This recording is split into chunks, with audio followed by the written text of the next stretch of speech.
Music licensing reimagined.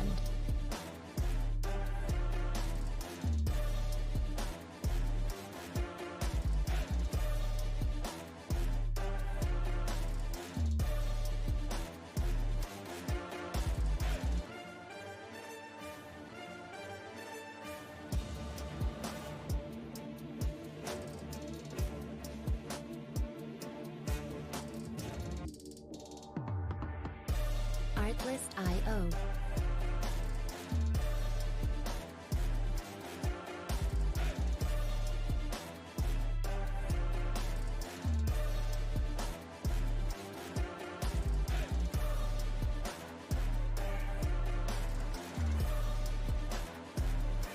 Music licensing reimagined.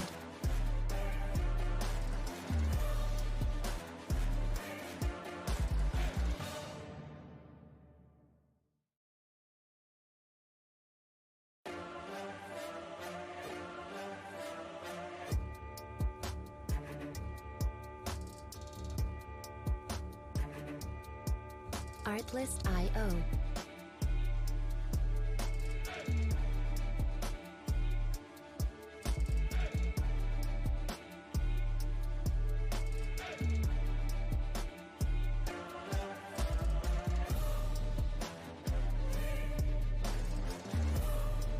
Music licensing reimagined.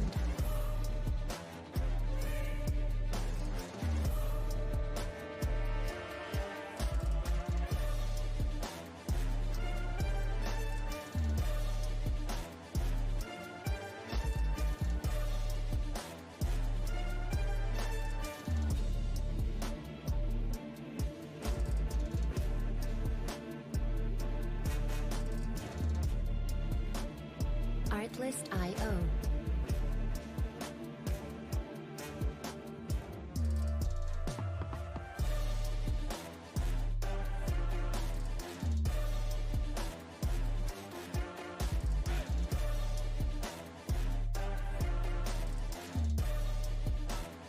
Music licensing reimagined.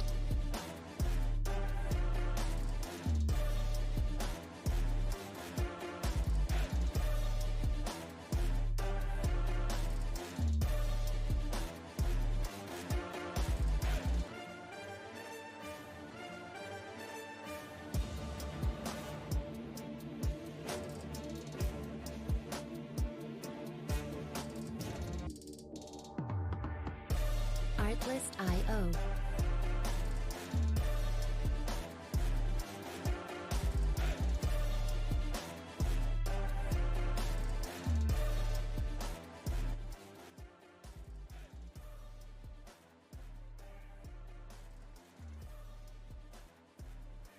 Music licensing reimagined. And welcome to another episode of the Philly BroCast. I'm your host, Ryan. And I'm Ryan. What's up, bro? What's up, bro? How are you? Doing pretty well. Good. Yeah, whatever that first word was. Yeah, blue, blue, blah. Yeah, I'm doing well. Good. Well, it was a fantastic week this week. Yeah. A couple things happened. Couple things. Little things. Eagles, Just, dominating the Yeah, no big division deal. leading Tennessee Titans, who so many people were so scared about Derrick Henry and our rush defense and what are we going to do? And yeah, well, 30 yards later, we did pretty good. I think we did. Yeah. Just the team firing on all cylinders looked fantastic. There's some other big things that happened this week. There are a couple other things. Most notably, was it yesterday officially? I I believe think so. I think the Phillies did something. Yeah, one Mr. Trea Turner decided to join forces with his good friend Reis Fineran. Yeah, I think Bryce Harper being the GM for the Phillies is the best move. It's really working out for us. I mean, he's getting his friends and stuff like that. Evan checks in, team undercover mailman for the win on Thursday night bowling. Okay, that's random. Appreciate it, Evan. I do too. Yeah, I I'm sure you do. that. Yeah. Well.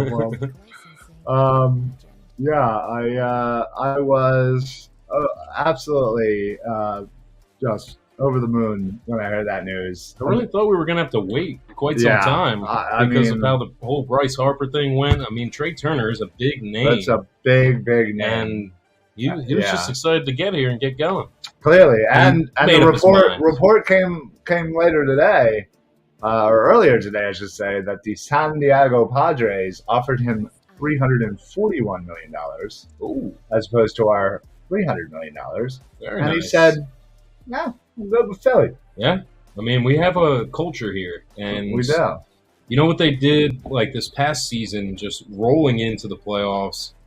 I mean, you essentially have this team that didn't technically deserve to be there, but through momentum and through their fans and through how they were coached and how the team bought in, that speaks volumes within itself. Yeah, and I think that's a culture that people want to be a part of, and I don't think this is done. I mean, think about this. Think about how much the Philadelphia culture has affected our teams over the last couple of years. Yeah. We have always been known as they're the rough bunch. fans. Right, they're terrible. They're always booing their play. No, it's because we're passionate. We know what we want. We know what we expect, and we expect you to give that back to us. Absolutely. And when that happens, you see exactly what's going on right now. You have the Philadelphia Eagles, who are, by record and by many, the best team in the NFL right now. They are running through teams. They are playing at an amazing level, but it is only amplified by our fan base. Yeah. And every home game is insane. Yeah, the noise level is crazy. But not only that, we travel so well. Yeah. I mean, we were out in Arizona. It literally was like half Eagles fans. It felt like it. I forget what the number was, and that astounded me considering what that stadium holds, what they said would be the amount of Eagles fans there. Right. And it sounded like it was happening. Yeah. And again, I was down in D.C. Same thing. Felt like a home game, to be perfectly honest.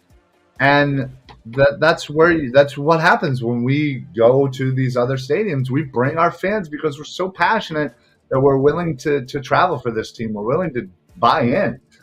Phillies, my God, that run. Honestly, the fact that if only they would have won the World Series, it would have been one of the more perfect seasons in baseball for Philadelphia. The fans were so in, and that run they gave us was so magical.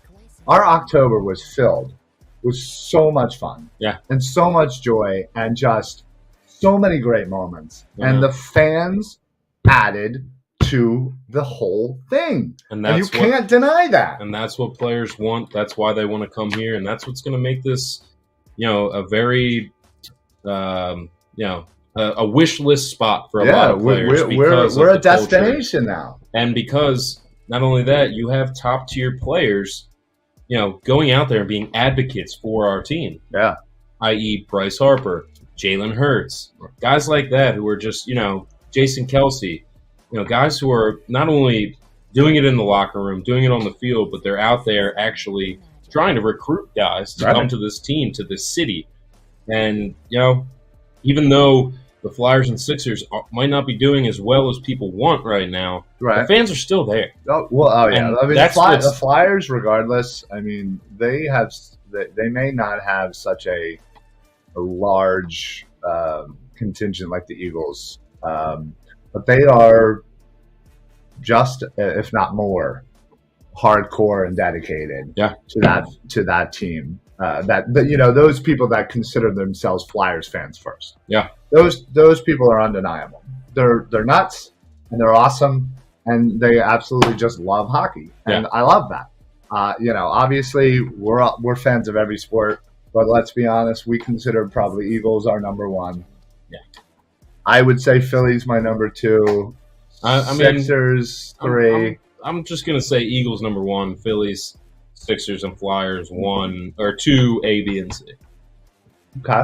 All right. Yeah. I mean, that's fine. I mean, that's acceptable. this is a football town. It is. That's undeniable, and it's going to be for quite some time. But I'm super excited with where this city is going. Yeah. Except for the plans or thoughts of this stadium in the city for the Sixers. Don't Yeah, really like that. I think it's a terrible idea. I never really liked it either. I think that was what was great and unique about us is we had this area where all of our sports towns were, and you build this Xfinity Live, which I was down there Sunday night after the game. I've been there a bunch of times, but it's always rocking. Mm-hmm. It's always busy.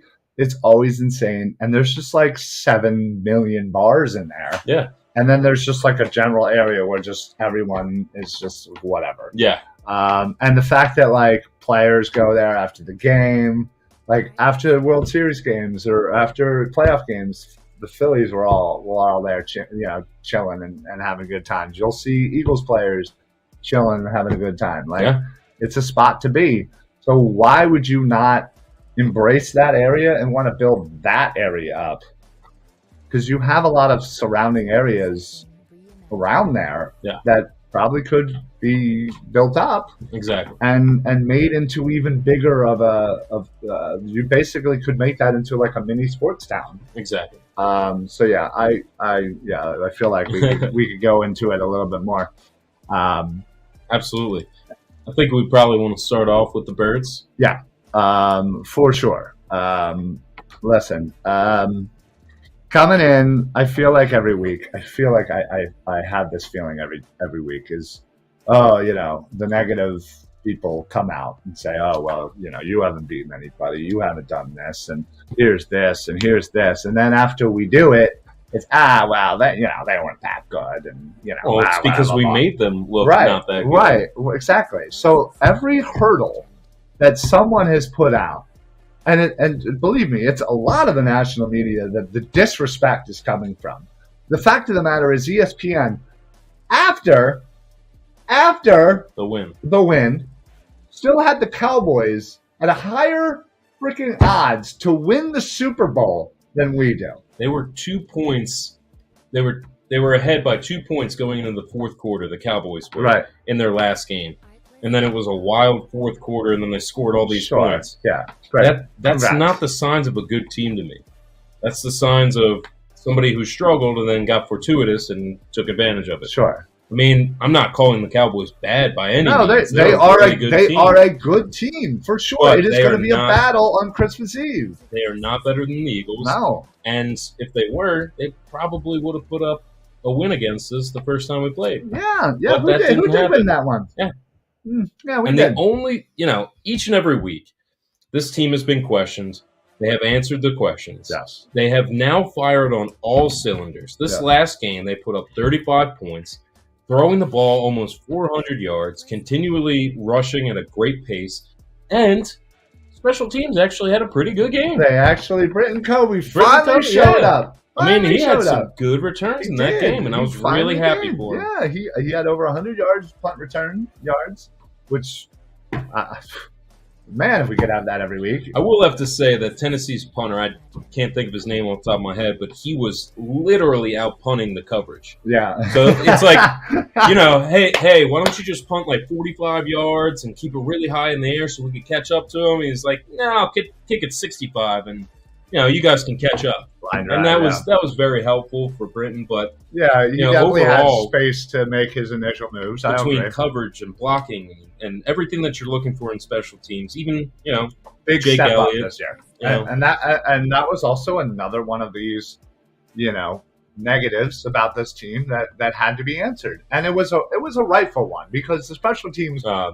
not good. They've been looking bad. Good. I mean, fans. Let's call up Darren Sproles. Let's call up Deshaun Jackson. Let's call up whoever we got to call up. Yeah. To come on out and return kicks, Exactly. I was at an event last week with Devin Allen. Okay. I literally was like, so when are they going to get you in there, bud? Yeah. And he just, he smiled and, did one of those and didn't actually answer me. But listen, he knows too. Yeah. And at that time, it was a legit question. Absolutely. Listen, I'm not saying Britton Covey's the end all be all, but if he even does a portion of what he did last week, Serviceable. it is definitely a step in the right direction. Absolutely. Now, you know what's great about this team? Each week, it seems like it's just pick your poison. Mhm. It's okay. Well, Tennessee, you have a good run defense. Okay, well, we don't need to run the ball that much. We'll just throw the ball for 400 yards. Yeah. I mean, they took out Hurts. They had 380 yards. You could have easily gotten over 400. Yeah. Easily. I mean, I'm loving the fact that we get to see a game. And a lot of people just want to see him play and want to see the score go up. But I'm loving the fact that in a game in week 13 that we get to take out our starting quarterback in the fourth quarter. Against another division leader. Yeah. Like, that's the fantastic. Tennessee Titans will have one of the top 4 spots in the playoffs come in a few weeks. Which is shocking, but Right. that division is so terrible. Well, that division is kind of trash. But still, you know, Tennessee, everybody coming in was like, oh, well, here's the first real test, you know? Yeah. It was, you know, every week, like I said, there's always something. But then it was like, all right, well, you know, now you have your kind of easy schedule, and just wait till you get to Green Bay. And by the time we got to Green Bay, well, Green Bay's not that good. So, like, you know, whatever. Like, Aaron Rodgers isn't Aaron Rodgers, so we won't give you credit for that one. But wait till Tennessee. Yep. Derrick Henry, you know, rushing champ. Absolutely. You're not gonna stand up to him.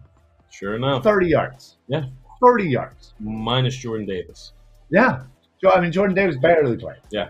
I would call that a complete minus. I mean, yeah. I mean, well, so one thing I will say, oh boy,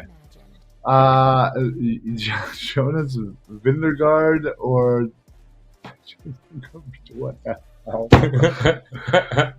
I hate you, Angelucci. I'm just going to ignore that. Appreciate that. I'll make sure to smack you in the face come Thursday. Yeah.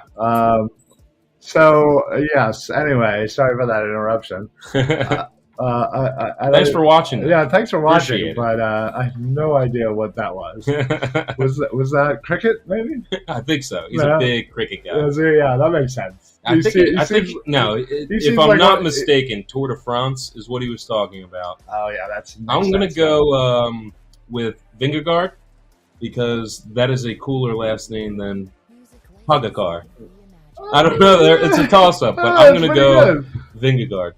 Yeah, Nice. Well, I'm going to go nice the other way. Swedish Then. boy I'm going to there. go the other way. Or wherever he's from. Yeah, dollar bet. There we go. There Dollar we go. bet. There That's we for go. you, There you Angelucci. Good cricket guy. Yeah, no crap. Anyway, listen. Another thing I really wanted to mention was Kazir White goes down with an injury in the third. And my boy, There he is. my boy, I couldn't wait for you to My talk about this. boy, Good Jacoby Dean finally gets in the game. And he's played a very small handful of plays so far this year. Yeah. Like one handful. Yeah. So we have not seen him at all, basically. Let's just call that. Mhm. And in basically what amounted to slightly more than a quarter, he led the team in tackles, had a tackle for loss, and just was flat out, showed so much brilliance as a rookie. Just, you can tell his mind processes things so quickly. Mhm. Like, he just knows where he's going to need to be. And there was a replay, and I will watch this replay probably a billion more times. He is literally getting held, like full on held. Still has the ability to get one hand free and tackle Derrick Henry basically by himself. Tough task.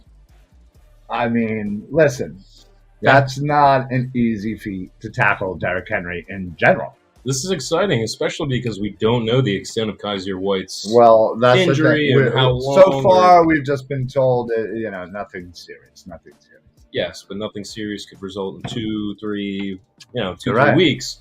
Right. So- But I'm not going to lie. Kaiser White, to me, started off really well. Mhm. kind of dipped, came back up a little bit, but it's been a little hot and cold. Yeah. Hasn't been bad at all. I'm not saying that. Just hasn't been at the level when he started. And considering that he's on a 1-year deal, considering that T.J. Edwards is in the last year of his contract, and playing at an all-pro level, out of an all-pro level, I really want to see what we have in Dean. I want to see him get the experience now, because I have a feeling he's going to be a huge part of this defense next year. I hope so. A huge part of this defense. And Angelucci, we'll get on that NASCAR coverage right next. Yes. Don't you worry. Yeah. Yeah, we're going to talk Still about... rooting for Jeff Gordon. Jimmy Johnson. They're going to take it this year. Dale Earnhardt Jr. still racing? I'm pretty sure none of those people are racing. What about Dale Earnhardt III? In yet? Oh, I don't know. Is there a Dale Earnhardt the third? I don't. Maybe Angelucci can help us with that. Right. Is there a Dale Earnhardt the third? There should be. If Dale Earnhardt Jr. didn't make one, that's his fault. Anyway, I mean, so the defense is answering all the questions as well. And when you're not having Fletcher Cox play 70 snaps in a game, and you're not having Brandon Graham do too much, these guys are, playing very well themselves, even in their, they're getting up there in age. They are, sure. If not, as to what people would say, are already up there. They sure are. They are playing well when given that 25, 30 snap count. Right, don't get them too crazy. Exactly. And I mean, you got someone like Hargrave who's playing well. Yeah. And, I mean, just the secondary has come up and stepped up every time they need to as well. I mean, Reed Blankenship stepping in out of nowhere and doing pretty well. Yeah.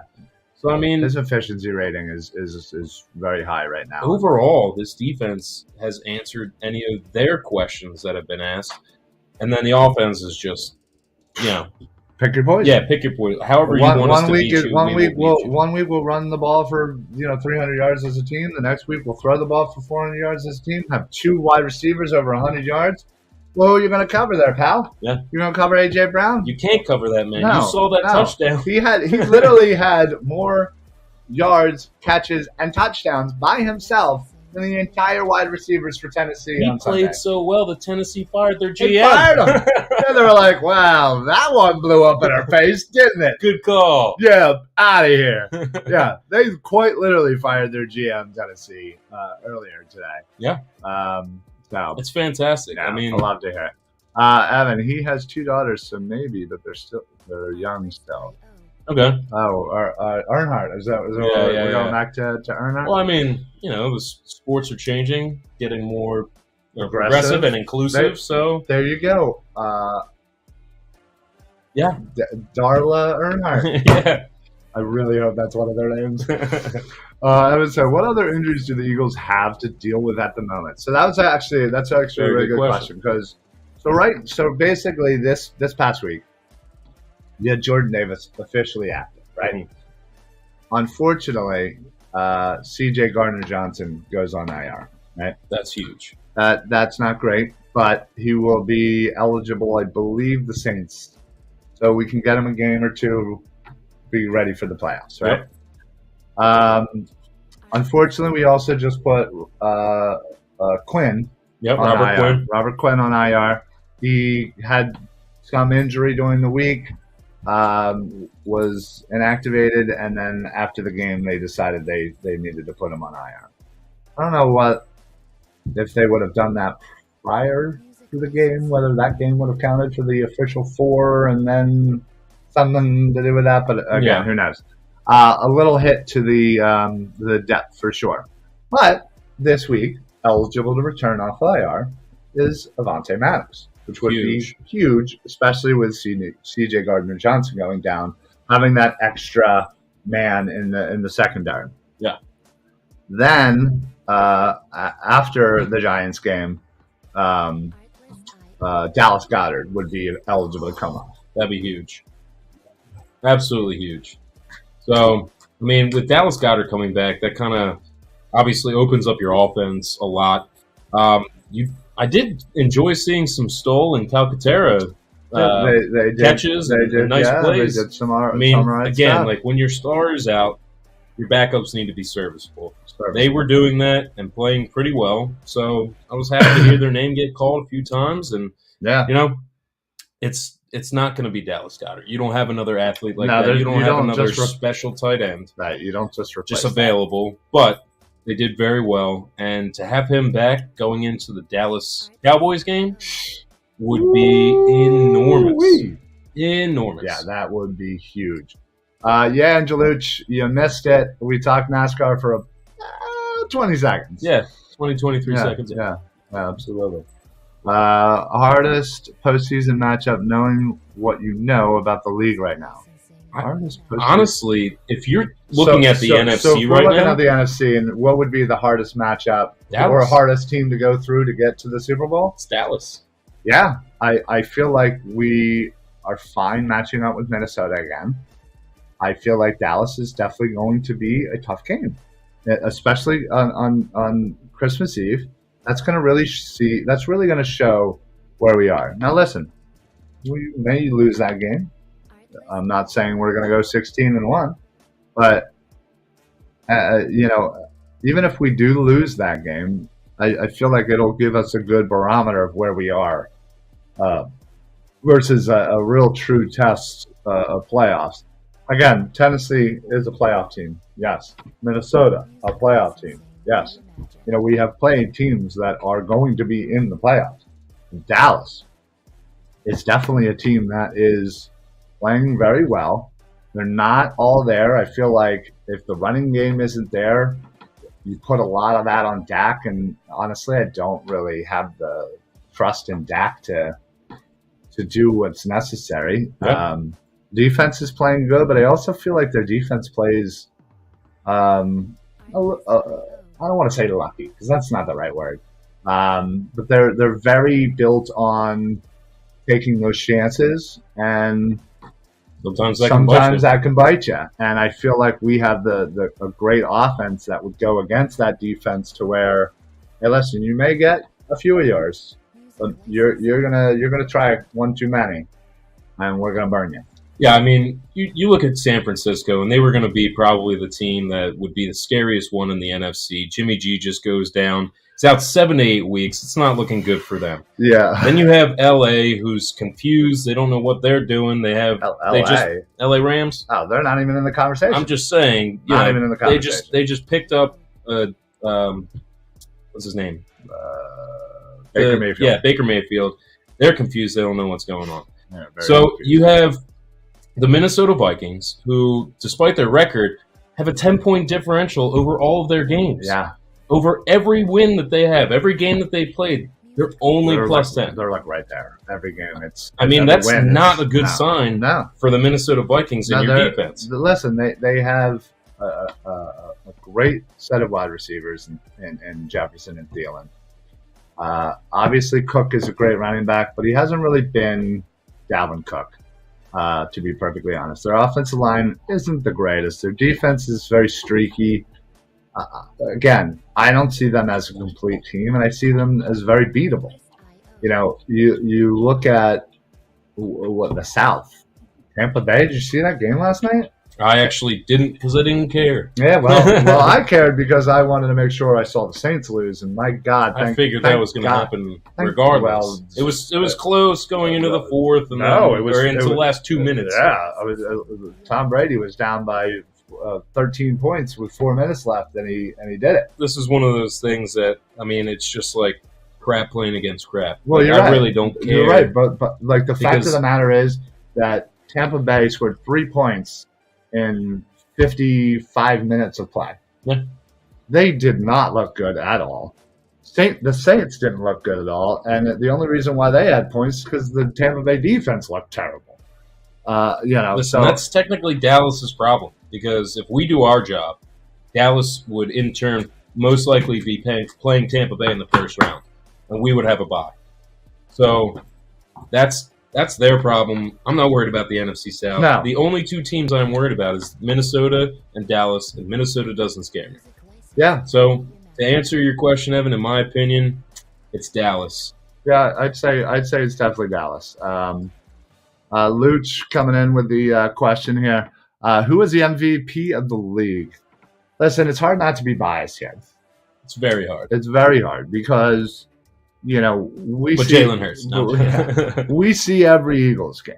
And we see every snap, we see every play, so we are obviously a lot closer with Hurts and knowing what he's done this year. I haven't seen every throw of Patrick Mahomes, but I know that Patrick Mahomes is playing great this year. Yeah. Lamar Jackson certainly was.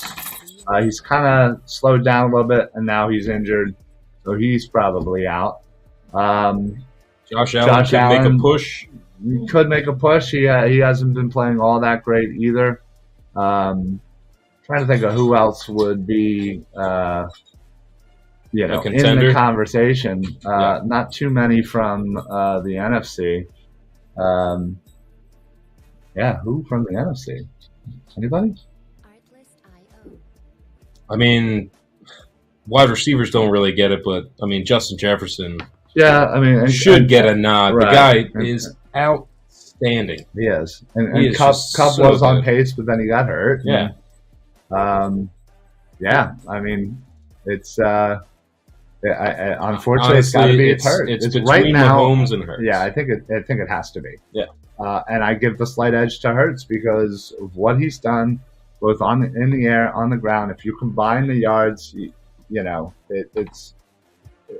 You're a step above. It's going to be really tough coming down to it because they're both going to be playoff teams, clearly. Yeah. And honestly, though, if I had to put money on it, I'd put money on Mahomes, though. Okay. Because the national disrespect of the Philadelphia Eagles is so thick that I would be shocked if they actually went ahead and gave him the nod. I'd be shocked if they went ahead and gave Sirianni the nod for Coach of the Year. They'll probably give it to, Ryan Dable. Yeah, some crap like that. I wouldn't doubt that at all. Evan, most ideal Super Bowl matchup. Eagles versus Houston Texans. Yeah. Whoever we can just demolish. Now, I mean, personally, I think it's going to be either the top two teams from the AFC, which is obvious, but my ideal was, going for the longest time Eagles-Bills. I just think it would be so cool to have two of the most passionate, rowdy fan bases be down in Arizona or wherever they're celebrating and having a good time. I think that would be fantastic. I would really imagine seeing a Eagles Kansas City Chiefs. Yeah, that or the Bills. Honestly, I'd be down for both of them. Yeah, Rebecca, you keep talking. So, in regards to Super Bowl matchups, if you're looking at the Eagles playing against Kansas City's defense, I think that would be more of a favorable matchup, in my opinion, than playing the Bills defense. If you're going just offense versus offense, I think a more explosive game would be the Eagles versus the Chiefs. So, I think it really boils down to who do you want to see the Eagles go up against, Eagles defense versus whose offense. If you're looking for entertainment factor, I'm going to say that the Chiefs would be a more entertaining game. If you're looking for who do I think that we could beat, I think that right now, I think we could beat the Bills. I think the Eagles-Chiefs would be the matchup that is most likely going to happen, hopefully. A lot of people don't see the Eagles going as far because of the strength of schedule. Now, Dallas's back half of their schedule has been very easy, a lot easier than ours. So it's really tough that a lot of the national media is giving all of these nods to the Dallas Cowboys when they actually have an easier remaining schedule than we did. So it's one of those things where if you were to ask me, who do I want to see?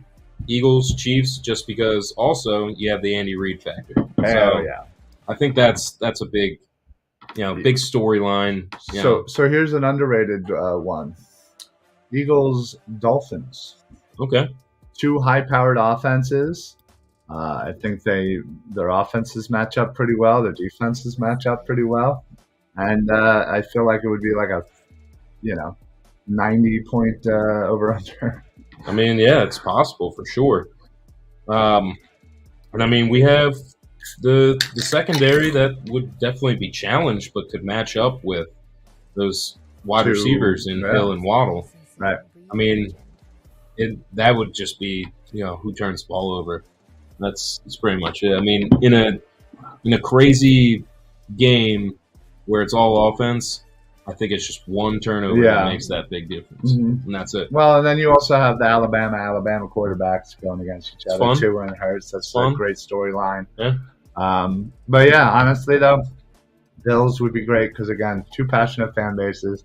You have McDermott, former Eagle coach.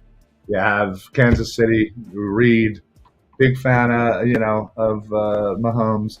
You got the Kelsey brothers. Yeah. There's a lot of good storylines. A lot of great storylines that could come out of both of those teams. But most importantly, Eagles win. Yeah, obviously. Yeah. And I think we basically answered this question. Most fun Super Bowl to watch. Yeah. I kind of combine those two. Yeah. So, yeah, I mean, overall, great game on Sunday. Looking forward to the Giants match. I mean, the Giants have pretty much come back down to earth. Yeah. Overall, especially if you tie. I mean, the Eagles had a tie a few years ago. Seems like every time we played the Bengals, we tie. But regardless, I mean, that game was rough. So I don't think that the Giants is going to be as tough of a matchup as I thought it might have been a few weeks ago. But looking ahead, I feel like this team is now just since those few weeks. You came off the bye week. You had your loss against the Commanders. You had a rough game, and then you kind of just rolled right back into that offense and that vibe against Green Bay. Yeah, and then you just keep showing it in different ways every week how you can beat these teams. And I mean, I just don't think that the Giants match up with us at all. No, I mean honestly, they have Saquon Barkley, who's again. Doing fantastic. If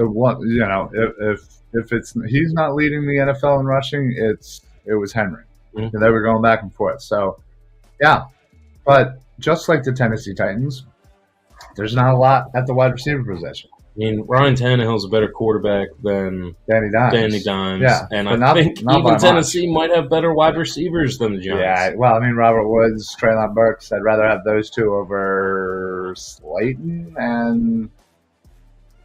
Yeah, is Kenny Galladay still alive? Like, has anybody seen him in the last? Somebody should reach out to his family and just loved check ones, on him, just to make sure he's okay. Yeah. He's probably laying in his pool of golden coins like Scrooge McDuck. Yeah, swimming around. So how much money he's taking from the Giants. Listen, it's going to be a fun matchup. It's always a good game, and honestly, I'm not gonna lie, I'm kind of liking the fact that we have 3 away games. Yeah, I mean it's a little break from the tailgate and then the tailgate, doing the whole thing. As saves much a little as I love money it, as well. Saves a little money, exactly. I'll be looking forward to that on Sunday. But I think it's time to switch over to the Phillies and talk about this effing lineup. I mean, with Trea Turner coming in, you have a guy who's 29 years old, hitting, 100 RBIs last year, 20-plus home runs, having 25-plus But they're going to be paying him when he's 40. Oh. It doesn't matter. These are the type of contracts that baseball has now. Yeah. That's how it works. That is all the negative talk that has been coming out. This is no surprise. Yeah. Middleton said he's going to spend stupid money to try and bring a championship back to the city. And this is the stupid money that he's going to shell out. We just need to shell it out towards a nice, solid, young starting pitcher and maybe some bullpen help. I mean, these are the things that we've been looking for. Infield defense, maybe some outfield help. Then you got your bullpen and your starting pitcher. If you can lock these down, this team is destined for another trip in October, to October, you should say. Yeah. I mean, listen, you have one through six in this lineup now that can hit 30 home runs and hit 100 RBIs. And they have done it in their careers previously. Yeah. I'm not saying it's all going to happen in one season. I'm just saying that is very unlikely. Yeah. Well, someone's got to steal something. Yeah. 180 home runs, 600 RBIs, whatever. It's nothing. Yeah. So, like, the potential for this lineup, and the fact of the matter is, even if you just get slightly better Castellanos, a little bit more what we were expecting. No, I'm not saying full thing, but even just a little bit more. Give me like 25 home runs. Give me, 90 RBIs. That, 280s, 290s. Yeah. I think just that increase alone, plus the fact that you're adding Turner. And at the back end, you just have a couple young kids. Scott, Marsh. We're all just getting better. Yeah. I mean, Scott was coming to his own. Boom. I mean, the man was bad. What? He officially batted 300, right? Yeah, and was getting better at defense throughout the year. And you're putting Stott in a better, a better position, I think, for him defensively. Turner comes in, great glove. He's made some great plays throughout his career. And listen, I mean, at this point, if we can just get another arm, we can just get another starting pitcher. And again, I don't care what the rotate, whatever. But if you have Wheeler, Nola, and whoever, I would love Rodon. Yeah. You have him. Ranger is your 4. I don't give up who you put at number 5. All I know is that spot is just waiting for one of the kids. Well, I mean, we have I forget I'm blanking on his name. I apologize, but we have somebody in our farm system right now who's looking like he's going to come up and play well. There's a couple. So if you can have him come in during the season, have some small stretches of starts and just some play here and there. Andrew Painter, I believe. That's who you're talking about. Yeah. So it's one of those things where you can get this starting pitcher. You can have him here for even a few years and allow Painter to come up and be what he's supposed to be. You're now having Nola in what should be the prime of his career. You have Wheeler just lights out. I mean, and like you were saying, Ranger Suarez pitched out of his mind during the playoffs. Absolutely. I think everybody wanted Ranger Suarez to start every game. Yeah. I mean, unless it was Zach Wheeler, you had more confidence in Ranger Suarez than any other pitcher. So, it's really exciting. I think the biggest thing is just really upping your defense. Yeah, I think that was the biggest. I think they've done that out of the Trea Turner signing. Defense. So next year, from my understanding, there's no more shift. So defense is certainly going to be even more important. Yeah, and I think again, you add Turner, over. You add Turner over essentially Segura, right? Mm-hmm. Better defensively, yes. Yeah. But you're also then moving Stott to, I feel like, his better defensive, position in second base. Yep. And Bohm was just getting better and better. Yes, you still have Reis, but listen, comparative to some of the other, most of the other first basemen, especially in the National League, it really wasn't that far down defensively. No. There's not a lot of good defensive first basemen in baseball anymore. There just isn't. He's certainly not one of them for sure. But listen, you still are getting a guy that's going to give you 30 home runs, who's going to come up with amazing moments in the postseason. I'm fine with a couple of errors throughout the year. And it happens. If that's our weak defensive point, then that's okay. Now, I'm okay with that. Are you open for getting rid of Rhys Hoskins? No. Okay. I mean, listen. Am I open? Sure. I'm always open. I'm always one of those. I don't care who it is. No player should ever be off your because table. he is just so inconsistent, Yes. offensively and defensively. You're right. That I believe that He's streaky. with his playoff performance, that his stock is probably at the best it's going to be right now. Yeah, I hear you on that. I hear So you on that. we might as well make the move. Okay, so who's Try playing and first make the base? move now. Who's playing first base? That's what I'm saying. You have to make a move in order to try and shift things around. What are you going to trade Reis for a first baseman? Who's going to do that? No, because that usually doesn't work out like Okay, that. But you so- trade him for maybe a prospect, and then you go out and find yourself a first baseman, or you make a move for a first baseman. Yeah, That's what I'm saying. I feel like that's just it's too much. I don't think it is. I don't think it's too much. I don't think to ask for. you're going to improve that much. You're certainly not going to improve. You're certainly not going to improve offensively. I would rather improve in one or the other than just stick with somebody who's inconsistent. Yeah, but you're not going to improve offensively. Then let's do it defensively and have it be a very important thing for us to improve defensively. And then you have your batters that you were just talking about. Okay, So you lost. all right. Okay, you lost a little bit from a batting average standpoint, maybe, for this person that you have come in. And then you're gaining in defensive prowess. So really the Trea Turner signing, who's a great hitter, kind of makes up for that gap. Okay, I think it's quite possible and probable. Okay, I'll go down this little rabbit hole with you. What if you move Bohm to first? I've heard this. And then you go out and you get yourself a third baseman. Mhm. Trade Reis, get what you can, whatever. And you go out and target a third baseman. I think building the farm But- team and getting prospects is a huge part right now, because you don't want to put all your eggs in this "we need to win now" basket. You need to look to the future. We used to have an amazing farm system, then it fell off, and now with a few pieces, it's getting back to a pretty decent farm system. So that's kind of what I'm looking at right now, is we need to plan for the future. Rhys Hoskins, I don't believe, is part of the future of this program, of this team. I think there's too much sentimental value. I think you're kind of thinking, and what a lot of people are thinking, is that, oh, he did so well in the playoffs, like, we're going to miss that. It's like, I don't want to gamble with the fact that he is, going to be inconsistent all year, and then we have to just wait for him to bat well in the playoffs.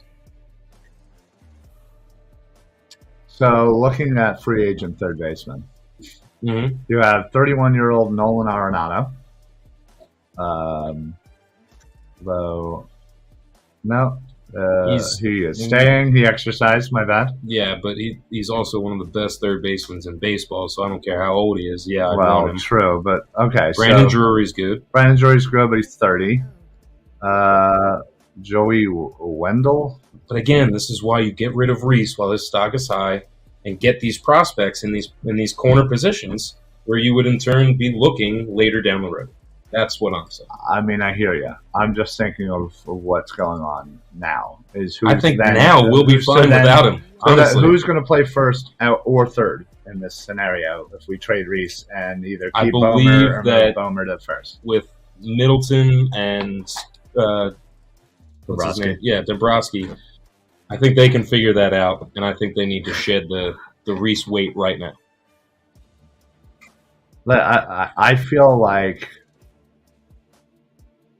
I feel like you have 1 year left of Reis. Just ride it out. Okay. Because I feel like Do you have 1 year left? Is that what? Yeah. That's Yeah, what's yeah. left. But Then I it feel might make like fiscal sense to just ride it out. Then. right. Well, and not only that, but again, I feel like creating this move, you have to do move A, move B to figure out the replacement. I feel like there's too many moving parts when you need to focus more on your pitching staff now. And if you're going and trying to figure out, oh, well, who's playing first? Is it Bohm? All right, well, then who's playing third? And Again, I would rather get rid of Reis. You're having to figure out a pitcher. You have your starting lineup figured out. You have it figured out. And if Rhys Hoskins is your sixth best player, that's amazing. That's good. That is really good. But I think he'd be sixth best on a lot of teams. I don't. I do.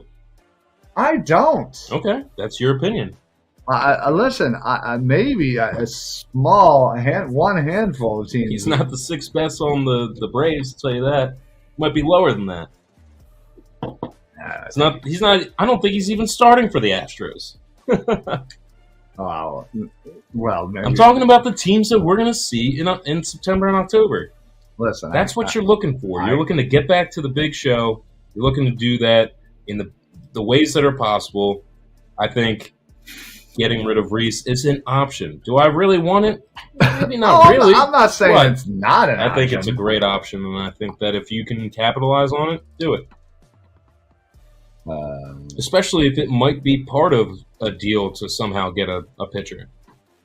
You know, a lot of the time you're just doing signings at this point, but like maybe maybe you would wait a certain amount of time into the season. But then again, that could make his stock go down. I think his stock's high right now, and I think it's time to move it. But it's an unpopular opinion. I'll stick with it. Listen, I'm not saying I'm not open to it. I just feel like you have to have a plan in place, and you have to get a decent return if you can. I wouldn't be surprised if he is being shopped right this second. And I wouldn't be surprised if they don't get anything worth them moving him. Yeah, no. So, I completely understand that, but I'm fine with it if he is gone. But yes, either way, this lineup, it looks insane. You know, the fact that your bottom three guys are all just babies, basically, that are just like they improved so much. Even Marsh coming when he came to the postseason, you saw the progression, and he's now going to have a full off season. With the full staff, and they were working on his swing, and you could clearly see elements of improvement there. So I'm excited to see kind of how Marsh blossoms, because I think he's a really good center fielder. I think he's good vibes for this team. Yeah. And again, the baby, what do they call them? Baby daycare kids. What? I don't know. The daycare kids, right? Cabbage Patch Kids? No, daycare kids. Ever heard that for Stott and Bo? Is that what they were called? Yeah, I think that's what they were called. I don't know if I heard that one, but anyway, I'm excited to see them improve. So yeah, absolutely. But yeah, all right. Well, just really quickly serious, hit on the Sixers. James Harden back last night, and the Sixers couldn't get it done against the Rockets. A lot of people saying that this team is not built to win. Well, looks like it, but it's also tough with Maxey out right now. He's spark to that team. He sure is. And listen, yeah, they're 12-12 right now. They lost a brutal one to the Rockets, and they need to figure it out. And Doc needs to figure out what's going on with this team. They obviously aren't on the same page, players and coaches and whatnot. And I think that's a Doc problem. Yeah, that's an absolute Doc problem. Listen, if there was somebody I felt that would be instantly better, all right. This is different than the Reis Hoskins conversation. I will talk to you about the Reis Hoskins thing all day. There is anyone better for this team, for culture-wise, for a new voice. There is anybody better to come in here. You're thinking this is a Girardi. Absolutely. Situation. If we had a Rob Tom, like who's on our bench? Isn't Tyronn Lue like right there? Who's? I think he's on our coaching staff. Whoever's right. Sam Cassell? Is it Sam? Yeah, okay. Sam is the main assistant. Yeah. Sam Cassell can step in and do better, and I think that the team would listen to him. And Doc is honestly, Doc is you not the answer right now. Yeah, he needs to go. I think this team needs to wake up. And they have all the talent in the world. Yeah. They have, 4 all-stars, essentially, in their starting lineup. Yeah. And, they have a decent bench. And it's just not working right now. So you're right. Maybe that's the change they need because, again, similar situation where you have this coach who's won a championship and, has the pedigree and, really, that's a great comparison. Comes in and sometimes things just don't work. And Doc's had a few years here already, and it hasn't worked. Yeah. And you've had all the talent in the world. So, listen, what needs to change? We're not going to trade Embiid. We're not going to trade Maxey. We're not going to trade Harden. So what's the other thing to make a change? Exactly. Change the coach. Oh. Speaking of changing of a coach, but nothing happening.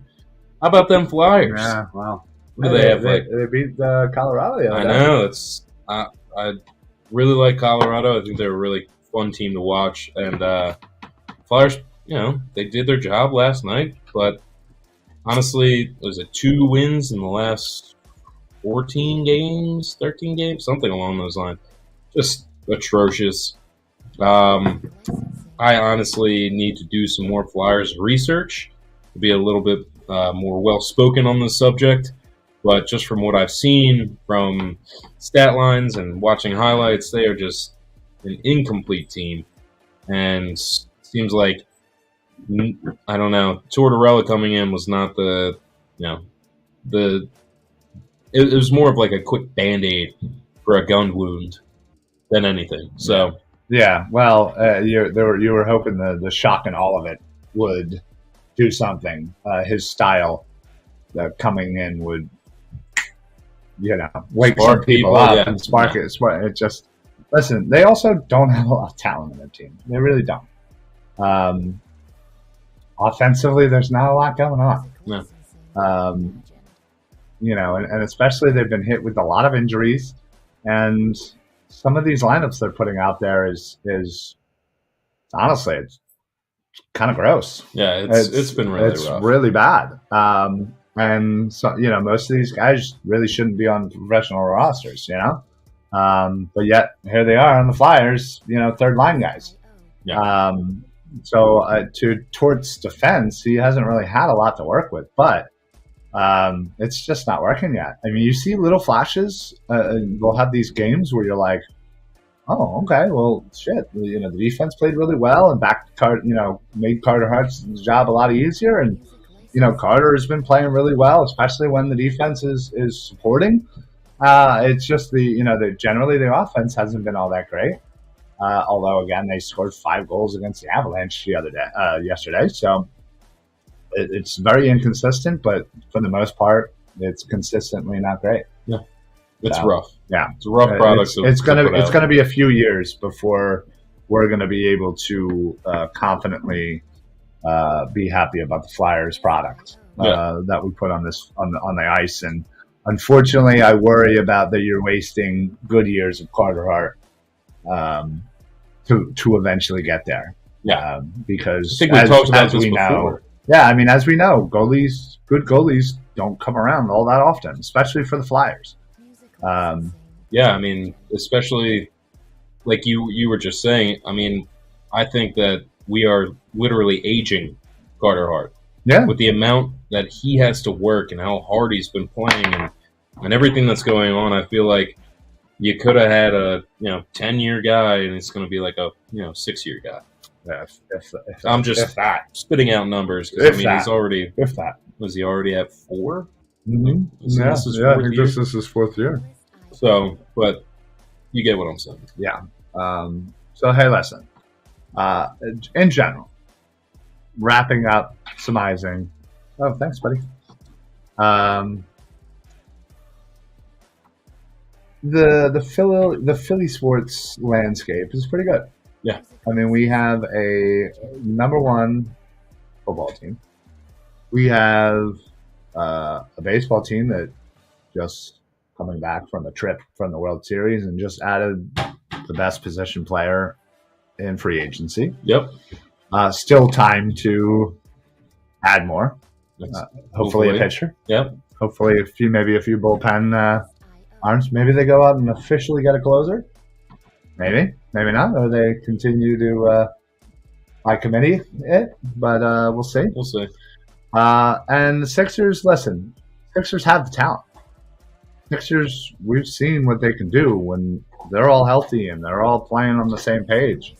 So, don't be surprised in, end of January, we have a new look on the Sixers. Mm-hmm. It can change quick.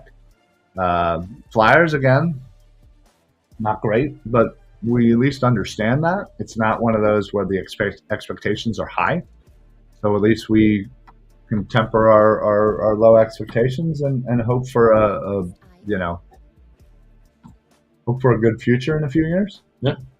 But yeah, we'll see. We'll see how that goes. But overall, I couldn't to say that two out of four are tops, and your third team is playing a little bit under expectations and could easily ascend to that level as well. That's a good spot to be in. So, Yeah, very exciting.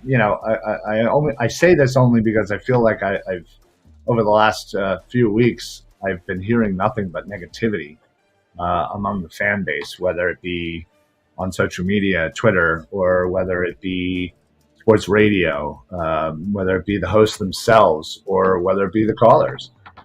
There's a lot of negativity. There's people feel like they always have to come up with something negative to maybe protect themselves from getting hurt. And that's what I think it is, because we've been hurt so many times as Philly sports fans that we created this way of, hey, well, you know what? If I bash them before anybody else can, I'm not going to set myself up for heartache again. And I think that's exactly what it is. Yeah. If you expect disappointment, you won't be disappointed when you get it. Yeah.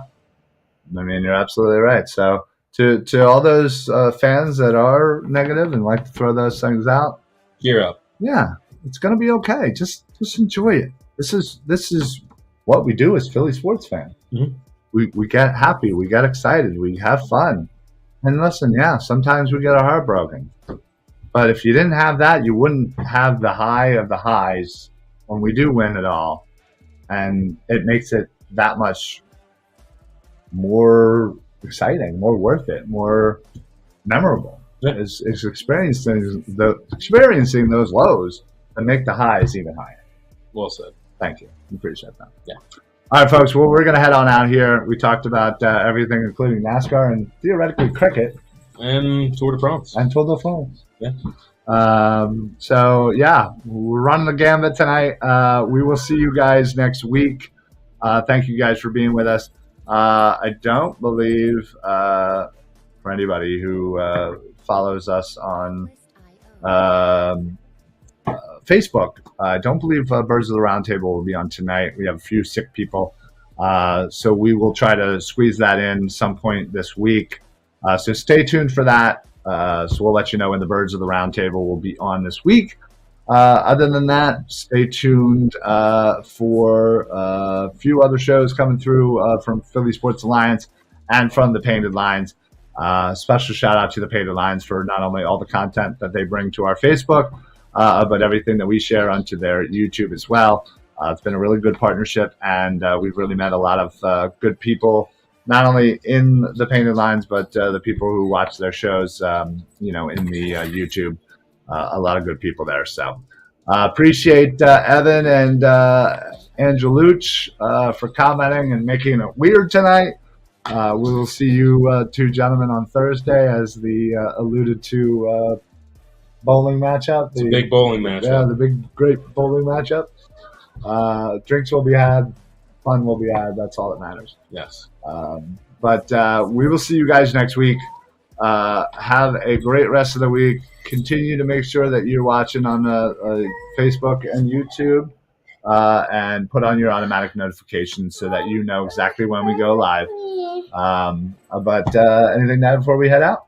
That's it. Go Birds. All right. Go Birds. Go Sixers. Go Phils. Let's sign some people. Yeah. And Flyers. Go. Go Flyers. Just go. All right, folks. We'll see you guys next week. So for the Philly BroCast, I'm Ryan. And I'm Ryan. Peace out, bros. Later, bro. Go Birds. Go Birds. Music licensing reimagined.